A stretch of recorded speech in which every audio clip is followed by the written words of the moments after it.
എല്ലാവർക്കും ഷെഫ് റമിൻ്റെ പുതിയ വീഡിയോയിലോട്ട് സ്വാഗതം. ഇന്ന് നമ്മൾ ചെയ്യാൻ പോകുന്നത് പനീർ ഗ്രില്ല് എടുക്കുകയാണ്, ഒരു നോർത്ത് ഇന്ത്യൻ സ്റ്റൈലിൽ.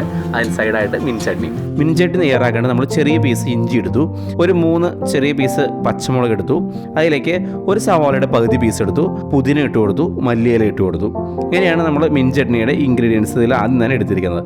അത് നമ്മൾ ആദ്യം പേസ്റ്റ് ആവുന്ന ഐറ്റംസ് ഏറ്റവും അടിയിൽ ഇഞ്ചി, പച്ചമുളക്, സവാള, അതിൻ്റെ മുകളിൽ മിൻറ്റ്, അതിൻ്റെ മുകളിൽ മല്ലിയില. അതിലേക്ക് ആവശ്യമുള്ള ഉപ്പ്, ഒരല്പം നുള്ള് മഞ്ഞൾപ്പൊടി, 1/2 കപ്പോളം വെള്ളം. ഇത്രയും നമ്മൾ ടൈറ്റായിട്ട് തന്നെയാണ് അരച്ചെടുക്കുന്നത്. അത് അരഞ്ഞ് വന്ന് ഫൈൻ പേസ്റ്റ് ആയതിനു ശേഷമാണ് മാത്രം അതിലേക്ക് നമ്മൾ കട്ട തൈര് ഒഴിച്ചതിന് മിക്സ് ചെയ്യുന്നുള്ളൂ. തൈരിൻ്റെ കട്ടയെല്ലാം ഉടച്ചിട്ട് വേണം ശരിക്കും അതിലേക്ക് ഒഴിക്കാൻ. എന്നിട്ട് നമ്മൾ നല്ല രീതിയിൽ മിൻചട്ടി മിക്സ് ചെയ്തെടുക്കുന്നു. ഇനി നമ്മൾ പനീർ ഗ്രില്ല് ചെയ്യാനായിട്ട് തന്തൂരി മസാല തയ്യാറാക്കണം.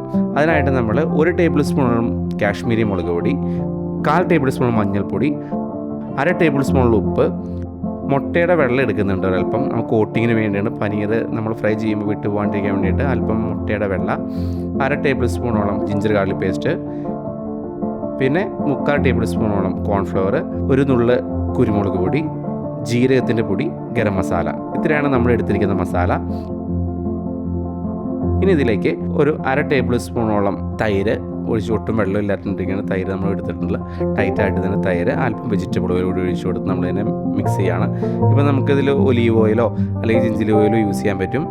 ഇത് നമ്മൾ നല്ല രീതിയിൽ മിക്സ് ചെയ്ത് നല്ല ടൈറ്റിലുള്ള മസാലയിൽ നമ്മൾ ഓരോരോ പീസ് പനീറായിട്ട് ഇത്തിരി വലിയ ഇതായിട്ട് സമചരത്തിൽ കട്ട് ചെയ്തിട്ടുള്ള പനീർ എടുത്ത് ഒരേ വലുപ്പത്തിൽ നമ്മൾ നല്ല രീതിയിൽ മസാല തേച്ച് പിടിപ്പിക്കുകയാണ്. ഇത് നല്ല രീതിയിൽ മസാല തേച്ച് കൊടുത്ത് നമ്മൾ 1 മണിക്കൂറോളം മാറ്റി വയ്ക്കുന്നുണ്ട്. അപ്പോൾ നമ്മൾ ഓരോരോ പീസിലേക്ക് ശരിക്കും നല്ല രീതിയിൽ മസാല എല്ലാ സൈഡിലും പിടിക്കുന്ന രീതിയിൽ ഓരോരോ പീസായിട്ട് നമ്മൾ മിക്സ് ചെയ്യുന്നുള്ളൂ.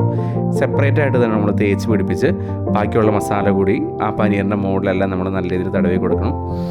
ഇനി നമ്മൾ 1 മണിക്കൂറോളം ഇതിനെ ഫ്രിഡ്ജിലേക്ക് മാറ്റി വയ്ക്കുകയാണ്.